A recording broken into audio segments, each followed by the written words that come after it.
Bismillahirrahmanirrahim. Assalamu alaikum. Welcome to Newsroom. I'm your host, Khalid. But today is 15th of March 2023, and these are the stories that we will be discussing in detail during the course of the show. We'll begin with the situation that has engulfed the Punjab region and indirectly all of Pakistan because of a former Prime Minister who is defying to go to the courts as per the orders of the court. We are talking of Imran Khan, we are talking of the chairman of PTI, and this is creating a huge situation, an anarchy-like situation in Pakistan. Why? Because this not only shows to the world that there is a political leader who does not want to follow the writ of the state or the writ of the law, but also wants to create disharmony. And this is giving a very bad effect under the whole ambit of Pakistan going forward with the IMF and its political stability. This causes a huge dent.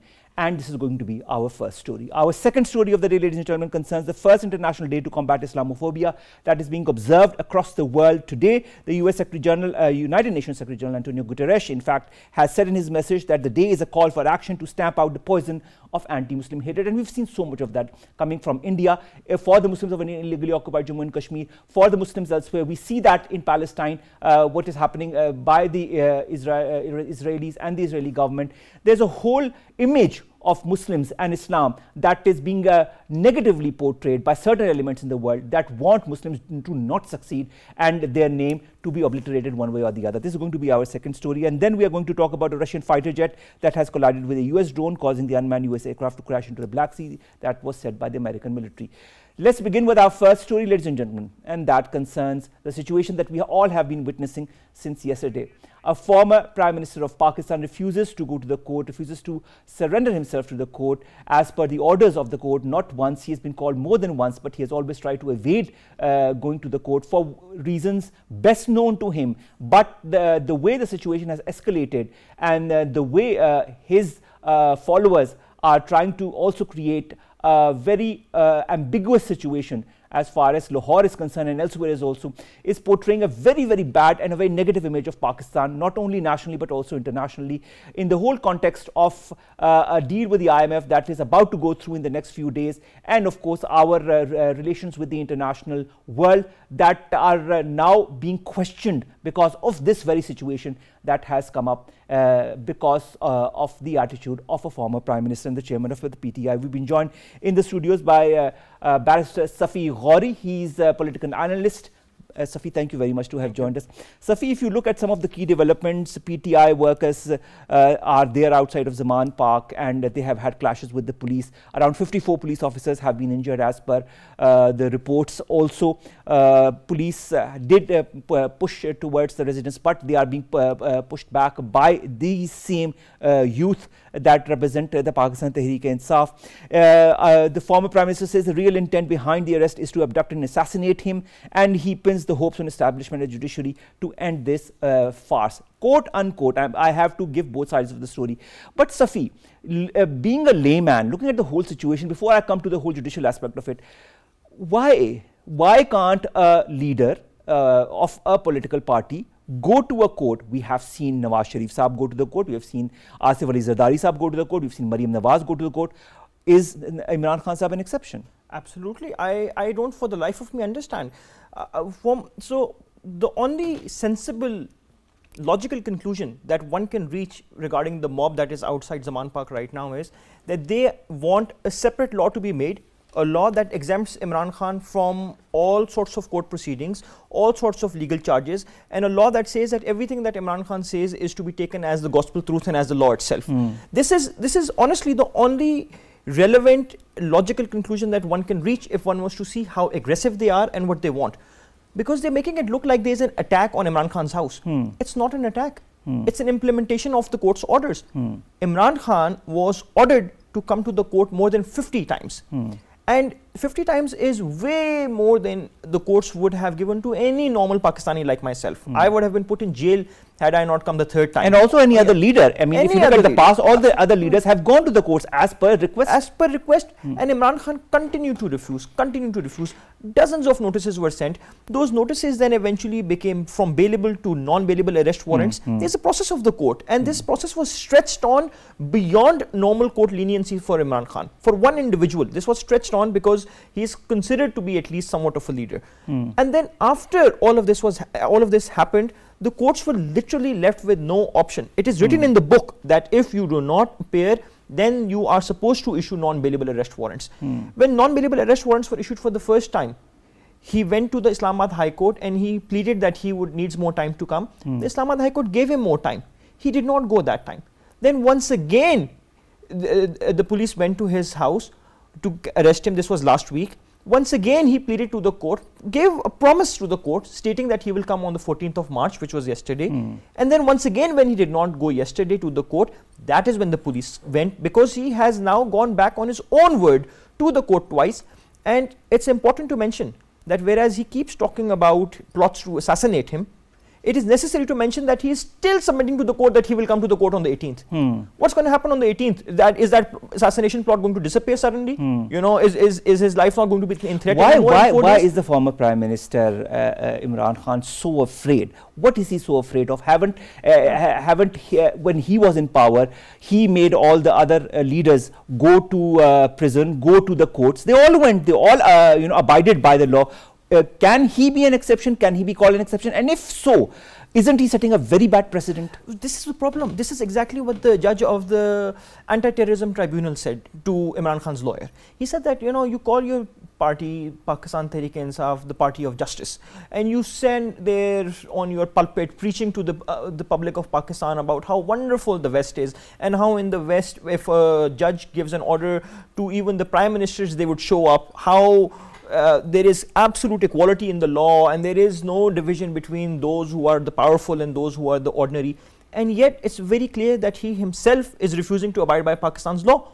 He himself, and the judge pointed that out to Imran Khan's lawyer.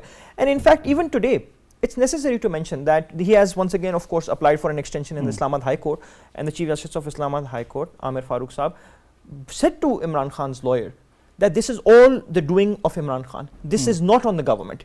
This is on Imran Khan. He is the one who has been consistently violating his promises. What else was the government supposed to do? That is what else is the police supposed to do? That is violation of court orders, violation of different laws. Why is all of this happening, and why is this concerning only one leader, and why should an exception be given to only one leader and not the others? Isn't the law, isn't justice supposed to be equal for everyone? Qamar Cheema joins us all the way from the US. Qamar Saab, thank you very much to have joined us. You must have been following the details as far as what is happening in Lahore is concerned. 2 non-bailable arrest warrants issued for the PTI chairman Imran Khan. He has failed to appear in courts more than once. Do you feel seeking an exemption from all of these appearances and hearings citing security reasons a mockery of justice? What's your take on this? Thank you very much, Omar Saab. I think the first thing is that the entire international community knows Pakistan in these particularly last 30 years as if there is no rule of law, as if the political leadership behaves like that, as if that's how the courts are respected in the country. And that's how the people are always on the roads when Pakistan is facing dire financial challenges, and the IMF has yet to decide Pakistan's financial tranche which it has to give. So the messages which are going from Pakistan in last 30 hours, they are very, very alarming for the international community. One thing. Second, as far as what Imran Khan is doing, since Imran Khan's rhetoric and practice is that you need to fight, you need to engage, you need not to cooperate. So fight as much as you can, so that will be my win, and the people will mobilize for me. One thing. So he's doing all that from that perspective. When he is in government, he keeps on talking about the constitution, about the legal framework, and when he was in power, he put everyone behind the jail. So I think the international image of Pakistan has been very much has tarnished. Even in our neighboring countries in the region, the report or the international press they have been portraying and talking about Pakistan as if always the situation in Pakistan is like this, and they consider that Pakistan is a non-serious country because it's political. Like the person like Imran Khan, who was in power and he has been ousted power through the vote of no confidence, he's trying to derail the entire political process. He asked two provincial assemblies to go for. To resign because he wanted to show his popularity. Otherwise, there is no way. He was. There is no way of leaving the provincial assembly. So it seems that for Imran Khan or for any other person, it seems that they consider the constitution is nothing for them. Constitution is what they make of them. So even I would say that even the courts, they are not they fear that if they take such any kind of a decision, or even the police, the public sentiment can turn against them. So everybody is very much scared, and they believe that since Imran Khan can bring people on the roads and the other political parties which are in the government, they have failed to win Imran Khan for a national dialogue over the country. If you remember, Omar Saab, after the the blast in Peshawar, the Prime Minister called for all parties conference to deal with the menace of terrorism. But unfortunately, he didn't turn up, and he said that that's not the way to invite the biggest politician of the country. So I think Imran Khan considers that only he can decide the fate of the country. In Pakistan's parliamentary apparatus, where different political parties are there, where different stakeholders are there, no single political party can win over anything. For example, Imran Khan doesn't go in Sindh, and Imran Khan doesn't go in Balochistan. So he doesn't have that majority where he believes that he will come in power and he will single-handedly change the fate of the nation. The fate of the nation will only be changed because this is a shared mandate of all the political parties, and that will be shared together. And Imran Khan's urge and talking of that he will have a civilian supremacy, and he wants that everybody to obey the law. That can only happen if he will reclaim that civilian supremacy with the other political forces, and he can only respect the law by honoring and respecting the law himself. So it seems that globally, regionally, and locally, it seems that the only problem in this country is Imran Khan. And if he will not come in power, the country will not move forward. So even everybody, even in the US, I was looking the former American appointment for Afghanistan, Mr. Zalmi Khalilzad gave a tweet and he said that there should be elections, and the Pakistan's Foreign Office gave a serious rebuttal to that. That it is not anybody's job to interfere into the domestic and internal matters of the country. So I think everybody believes that perhaps we need to set our house in order. Even our friendly countries in the Middle East and many others, they have asked Pakistan as political leadership, and particularly the message has not reached to Imran Khan, and he doesn't believe in talking and engaging with any other a politician in the country. I think that is I think that is the failure of the democracy. I would say the perfect quote that suits him. It's my way or the highway. I think that is what he believes in. Either you believe in what I say and do what I want you to do, or I will create a situation like what he has created in Lahore. Speaking of the situation, Qamar Saab, I'd like to understand the situation that has emanated in Lahore, the shield that has been created by the PTI leader of young men and women and children. Do you feel that the PTI leadership is looking towards a tragedy that might happen? I hope, inshallah, it will not happen. But don't you feel that it is deliberately provoking and invoking such a tragedy? Well, frankly speaking, the way the police in Lahore and the police from Islamabad was behaving while in the residential area, that is very professional of the police. So far, nothing has happened which could be, which we can say that yes, this was something it should not happen. You know, one cannot even expect that the people from within a house of Imran Khan will resist with the police. this is unbelievable. And frankly speaking, in Pakistan's culture, we all know that's not how the police behave. The police always behave in a tough way. But the police in Punjab and of Islamabad, they have behaved very professionally. Even the rangers, they were called. That was all. That was all as per the law. And remember, the courts and everybody is watching all this. What is going on in Lahore, but everybody is silent. It means the courts want the implementation of the orders of the courts. But unfortunately, remember, Imran Khan went to the Lahore High Court and he was sitting in the car and he asked the judges of the Lahore High Court that I am sitting in a car. If you need to listen to me, send someone in the car. So the question is that he believes he's above the law. And he doesn't, and he asked the Supreme Court Chief Justice, okay, listen me through the video conference. I cannot come myself. So I think he understands maybe he's above the law. He maybe he can mobilize people. Every political party can mobilize people. Even the PMLN, People's Party, even the other political parties can mobilize people. But for the sake of the country, for the sake of the democracy, for the sake of the peace of the country. And for the sake of the situation that Pakistan is embroiled in right now, you know, economically, politically and regionally, we need to be stable and we want to go for a stability. This is what the current government is endeavoring to do. We have a foreign minister who is, going across the globe to highlight Pakistan's image. And here in Lahore, we have the exact opposite happening that dents all the good work that is being done by our current leaders and our current government. Now, this hooliganism of workers of the PTI, this arrogance, this disregard for the rule of law.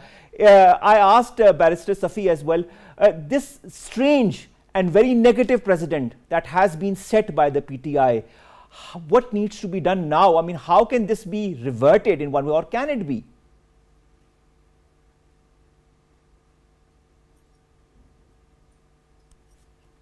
Can you hear us, Qamar Cheema? Qamar Cheema sahab? Yeah, I can. Yes, I can hear you now. Yes, I can hear you now. All right. What was the question? The question was that this hooliganism that we are seeing by the PTI workers, case in point Lahore and in the past as well, the social media campaigns that are being put forward, this deliberate disregard of rule of law. We all remember in the past as well how Imran Khan sahab had said, stop paying for the electricity bills, if you remember that, this and more just shows a certain attitude. This precedent that has been set by his party and by himself in particular, can it be reversed one way or the other? Well, Omar sir, you're talking obviously the civil disobedience which Imran Khan keeps telling his people. When he's in power, he asks people to pay the taxes. When he goes in opposition, he asks people, okay, go for civil disobedience, one thing. The question is, remember one thing. The Pakistani people are very wise and smart. They understand that there are challenges to the nation. Economically, there is a political instability. And the Pakistani people are all busy doing their work. And they have somehow realized that that will be the attitude of the political leadership like Imran Khan, that they are not going to take Pakistan into the direction which the country needs. This is a country of 230 million people. This is not a country of one political party or few 100,000 who can make the entire country hostage. That is not how we can move forward.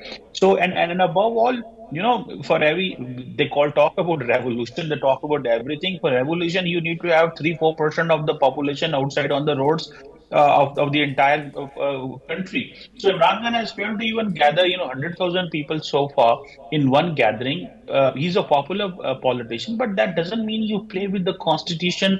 You try to pressurize the state institutions. No one should be allowed to play with the constitution of the country, Dr. Qamar Cheema. Thank you so very much, Dr. Saab, to have joined us all the way from the United States. That was Dr. Qamar Cheema, foreign policy analyst and political analyst as well, joining us and talking to us about the situation that is emanated from Lahore. Barrister Safi. Lahore, what has happened with the high courts, with the Supreme Court of late, you must have followed that and you've been to our shows many a times to discuss the different aspects of it. What in the recent developments, what is the legal angle to all of that? Can a leader, like Imran Khan, continue to not come to the different, times that the different courts ask him to come to the court? Can he continue to avoid the summons? I think we are already past that stage. He's not only, one of the reasons why we have this crisis at hand is because he has crossed every legal threshold that he had. Section 75, subsection 2 of the CRPC clearly states that the only court that can cancel warrants is the court of issuance itself. So he has to appear before that court, and then the court will cancel those warrants. Saving that, the only other remedy that he has is to get a transitory remand from a high court. Now he's gotten 3 transitory remands, which is unprecedented as it is. This is a new jurisprudence that we have already seen having been built up for Imran Khan. But he still seems to be unsatisfied with that, and he still seems to argue that he needs more concessions, and he needs to the law needs to be extended furthermore for him. And what's surprising is, this is the part I don't understand, the part in which they can just lie so easily, because on the one hand they go to the court and they plead before the honorable court, oh please, we plead you for justice and mercy, look at us, we are such victims, and then to the outside world he goes and says that he does not have faith that he will be safe in the courts, that he will not get justice, these courts are touts. And many judges have already commented on these things. The fact that there was not a singular legal reform that he carried out. If he wants, for instance, a trial by video link, so, just as an example, this is a demand that was put forward by Nawaz Sharif as well. And he completely dismissed it. He said, no, they have to appear in person, because he wanted them to suffer. He had every opportunity to amend the law when everybody had a consensus on having trials by video. And when the same law is applying on him, he resists. He resists it, and he says that no, there's in this time and age, how can there be not such a law? Why did he not build such a law when there was when there was an opportunity for him? And all of this is unfortunate. Now I was listening to you talk about a couple of things, and I want to bring in the audio leaks by Dr. Yasmin Rashid. Normally I don't talk about audio leaks because they do not carry any legal value, but in this case it carries legal value because it is admitted by Yasmin Rashid. It has been said that she did speak to President Arif Alvi, and she has now officially gone on record and said that it is her. So in that audio leak, Yasmin Rashid is saying that Imran Khan, firstly she points out that PTI workers are throwing petrol bombs at the police, which is to say that they are armed, and that they are looking to inflict damage, physical damage on the police. And she's saying that we have conveyed to Imran Khan that somebody might die in the process, and she clearly states that he does not care about it. In fact, that is what he wants. He wants to have civilian casualties so that he can then play further. We're clearly seeing the theatrics of all of this. First day, Imran Khan sets all these tear gas canisters on his table. Maybe some tear gas canisters were obviously fired out in the streets. PTI workers collected those, brought them back to Imran Khan, put them up. The next day, I don't know where, but he got a couple of bullets from somewhere and he put those and said, look at this. This is evidence that they're trying to murder me. I mean, I could place a picture of bullets and I would not say somebody's trying to murder me, but he thinks that, just some bullet shells are evidence that he would get murdered if he were to go outside. And now we have a clear confession from a senior leader of PTI who's saying that he is looking to create further chaos, and she's pleading to the President of Pakistan, asking him to intervene, and she's saying that I myself have told him to give his arrest to the police, stop this madness, but he is not listening to me, and neither is anybody else, and therefore the President of Pakistan, Arif Alvi, should please call him and intervene and ask him to stop this nonsense. Alright, final question. The government also claims that the Gilgit-Baltistan force has been used to assault the Punjab police in Zaman Park. Don't you feel this is one of the many blatant attempts that has been made by this political party to foment anarchy and unrest in the country? So I of course heard Maryam Aurangzeb say that. I do not know if there is any evidence of that. If there is any evidence, and if they have any inkling that something of this sort has happened, then this is treason. Having two state institutions fight against each other is a massive crime. This is not a small thing then. So if something of that sort were to have happened, they can definitely start a trial under Article 6 of the Constitution of attempting to sow seeds of discord between two provinces of Pakistan, putting forces of Pakistan head to head against each other, knowingly so, and against court orders. And which is why I would be very wary before I were to admit that something of that sort were to happen. All right. Finally, Barrister Saab, I'd like to understand from a judicial point of view, what are the options that are there in front of the judiciary in order to calm the current situation and bring Mr. Imran Khan to book or to justice, in whichever cases that he is implicated in? I don't think there is any option left for the judiciary, because the judiciary has now shot itself in the foot. And this is something that I say with a lot of respect for the judiciary. But sometimes it so happens that people bite the very hand that feeds you. The judiciary has been given Imran Khan a lot of leniency. and he has taken that leniency for granted. The very fact that he's asking for all of these extra legal steps from the judiciary right now goes on to show that he believed himself to be such a blue-eyed boy of the judiciary, which is why he's behaving in this manner, which is why he's unable to believe that the judiciary is not siding with him on this particular demand as well, because they've always given him so many concessions. And now, from a legal perspective, there is nothing the judiciary can do. It is their orders. The worst case scenario, what should happen, however, is that he should be presented. If they want to be lenient, they should just cancel the warrants. Say we wanted to make sure that you are presented before the court like any other citizen of Pakistan, so as to establish equality.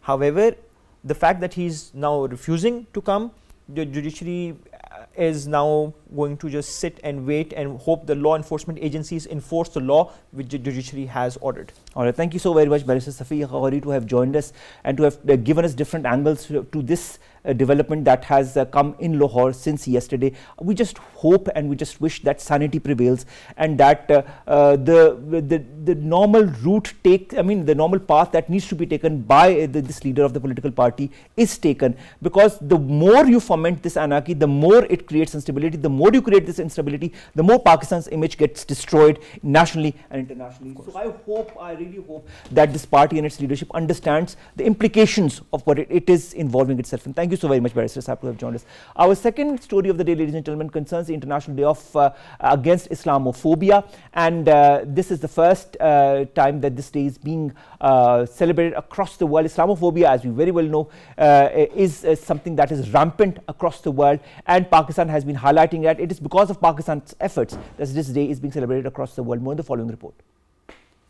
In a world marred by xenophobic and far-right political doctrines, emergence of Islamophobia depicts most dangerous phenomenon of contemporary world. Islamophobia comprises faith-based hatred, prejudice, contempt, racism, and stereotypes such that these factors instigate hostile attitude towards Muslim community. Pakistan, as torchbearer of peace, has been spearheading various initiatives to promote stability and security of world and thus led the cause of combating Islamophobia. World is commemorating the first ever International Day to combat Islamophobia. The resolution to mark International Day to combat Islamophobia was introduced in United Nations General Assembly by Pakistan on behalf of the Organization of Islamic Cooperation. It marks the day when a gunman entered 2 mosques in Christchurch, New Zealand, killing 51 victims and injuring 40 others. Prime Minister Mohammad Shahbaz Sharif emphasized that Pakistan joins the world community in seeking an end to all forms of hatred, profiling and discrimination against Muslims on the basis of faith. UN Secretary General Antonio Guterres in his message has said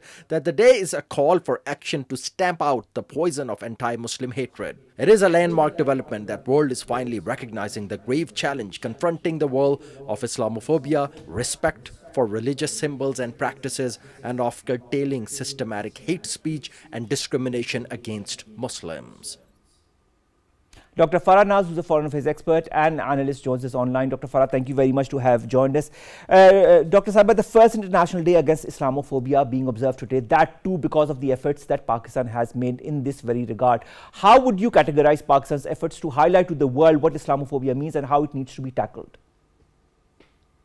First of all, we have to see that the day that we are celebrating today is to combat Islamophobia. This is not something that the world should be proud of, that what they have done to the Muslim community. They have spread hatred against the Muslims across the world. They have spread a message of intolerance across the world, where diversity was something that was at the heart of the United Nations agenda, was affected badly. So celebrating, combating Islamophobia is something that the world should not be proud of. But yes, at least we are now recognizing the fact that whatever the world has done to the Muslim world is not acceptable. And they are probably now thinking about how to fix it up and how to come across certain kind of, ways or mechanism to sort out what damages they have done to the Muslim community in particular.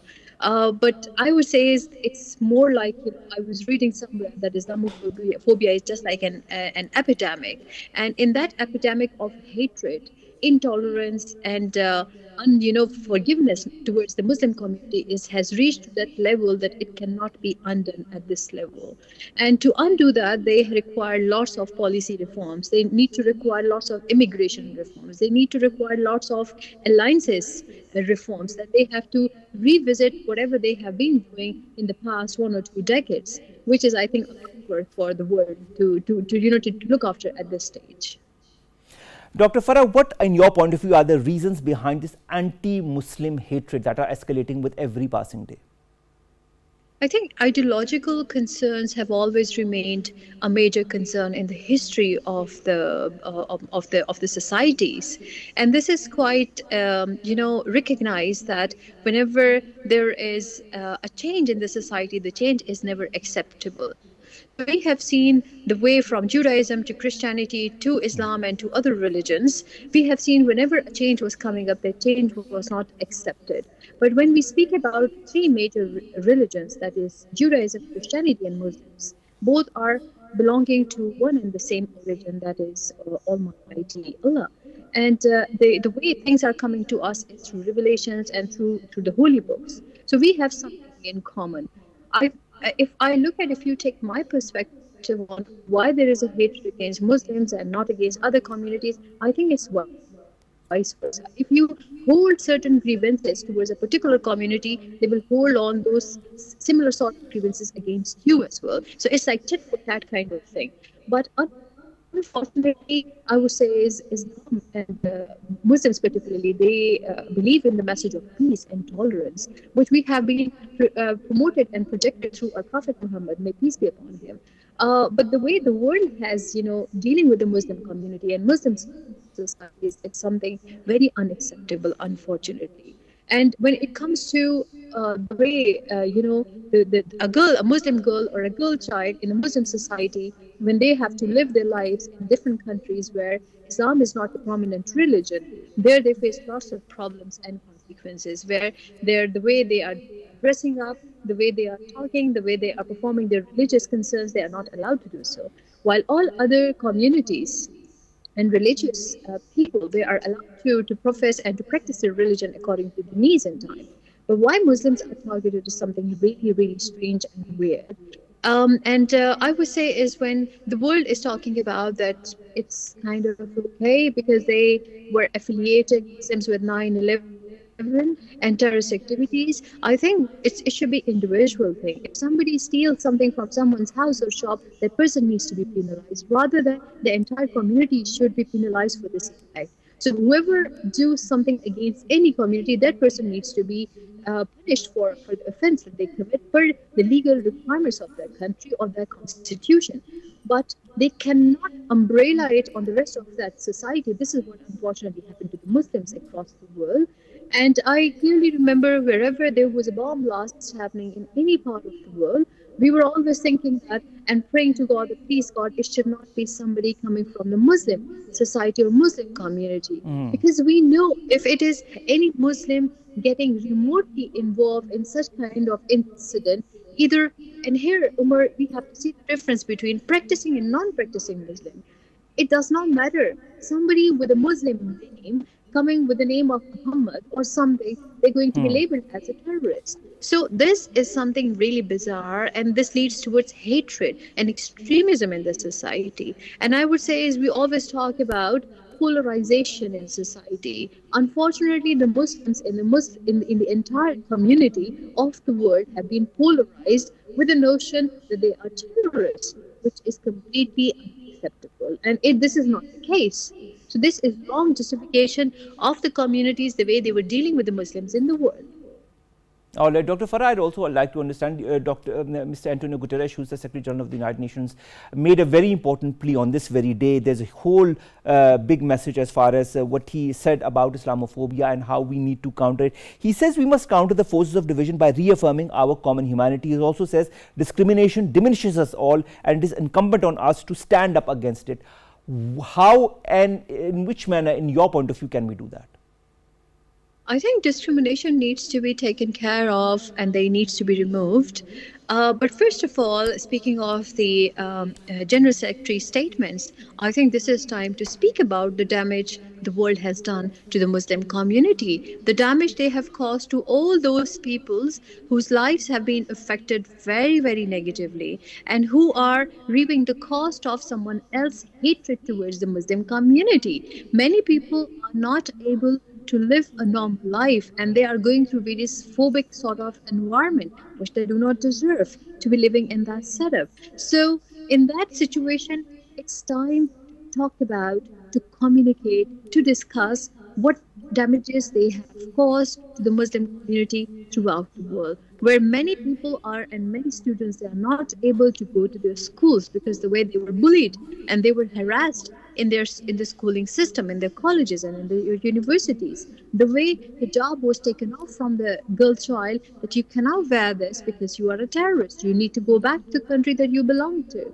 So these kind of statements have really damaged the morale and really damaged the performance of many students who were there to as normal citizens of their country. And it led towards identity crisis in the world, where calling and label yourself as Muslim or calling or label yourself that I am a practicing Muslim, where you are not allowed to practice, to offer prayers, to according to your ideological beliefs. So these kind of things are really, really strange, weird and unacceptable to anyone, irrespective of either it's going to be Muslim community or if it is any Jewish or Christians or Hindus per se. I think all the religions need to be equally respected. I think respect is the key word here, Dr. Farah, and that is something that is lacking to a huge margin when it comes to the Muslim community or Islam as a religion. Islam has a message of peace, compassion, grace. That is what also Antonio Guterres has stated in his message.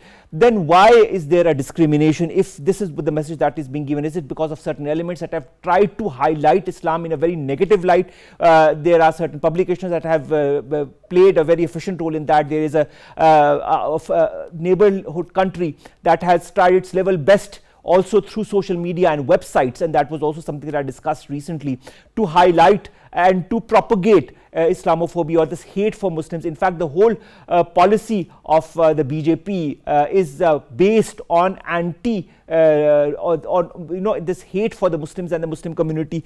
When you look at the triple discrimination that the Muslim women have faced in a country like India, why have the global international fora not been able to counter this and help those women in need? It's a very important and pertinent question that you are raising here, why the international community is silent on that. After decades and decades, the international community, of course, through the help and support of Pakistani government, highlighting the role of all these communities to understand that Islamophobia does exist. And it took them decades and decades to realize it. Now, how to deal with that, as I mentioned already, that it is just like an epidemic.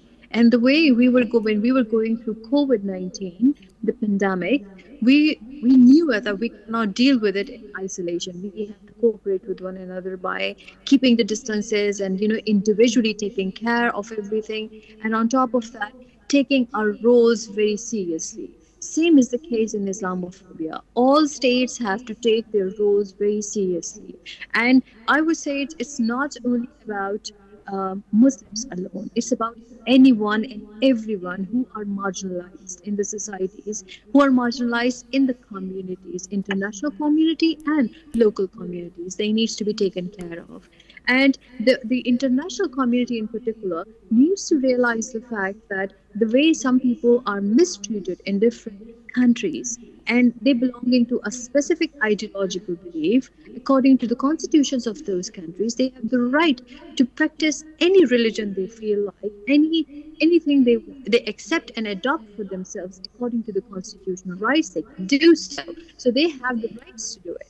And where the rights are violated, of course, then we have international law mechanism, we have international humanitarian law, we have the United Nations prevailing over there, we have many top-notch institutions who can come forward and come up with a slogan that whatever is happening here is wrong, and we should come and support all those marginalized communities.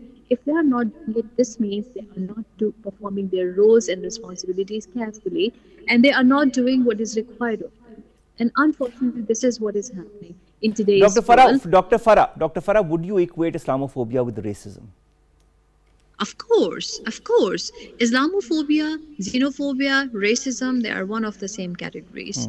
And we have seen it the way, and like, what is racism? When you look down upon someone based on their color, caste, creed, and all of that, I will add on ideological beliefs into that as well.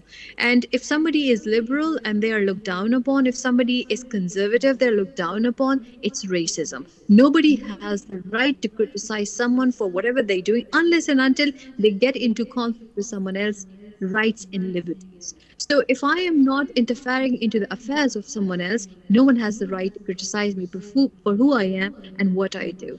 Being judgmental about somebody, that they belonging to this particular group of the society and community, I believe in religious understanding, and kind of distancing themselves from them, I think this is racism. So Islamophobia is actually racism, which is very, very bad and wrong. And the world should come forward and talk about what damages they have done to the Muslims across the world, and the way they have been tortured throughout the world, in the education system, in the workplace, in the family communities, and for something that they were never a party to that. I believe Muslims are the highest number in the world, so they can't do this to them. 2 billion Muslims, Dr. Farah, 2 billion Muslims. Now, how would you categorize Pakistan's efforts to highlight what Islamophobia has done to societies, to countries, to nations, and to Muslims and the religion that is Islam? I think the credit and the onus goes to Pakistan, and Pakistan continuous efforts to highlight in the Committee of Nations that whatever they have done to the Muslims in the world, in any part of the world, is not acceptable, and it causes lots of damages to the life and the quality of life that they are living in the world now. And it is all because of Pakistan, fortunately, that today the United Nations recognize that Islamophobia does exist. And they are also talking about that there is a need to combat Islamophobia, and there probably through these. And there needs to be a collective need to combat Islamophobia, and that is the message that comes across today on the first International Day to Combat Islamophobia. Let's hope the world is listening and will act accordingly. Thank you so very much, Dr. Farah. And with that, we come to an end of today's newsroom. We'll see you inshallah tomorrow with news stories and segments that pertain to Pakistan. Allah Hafiz.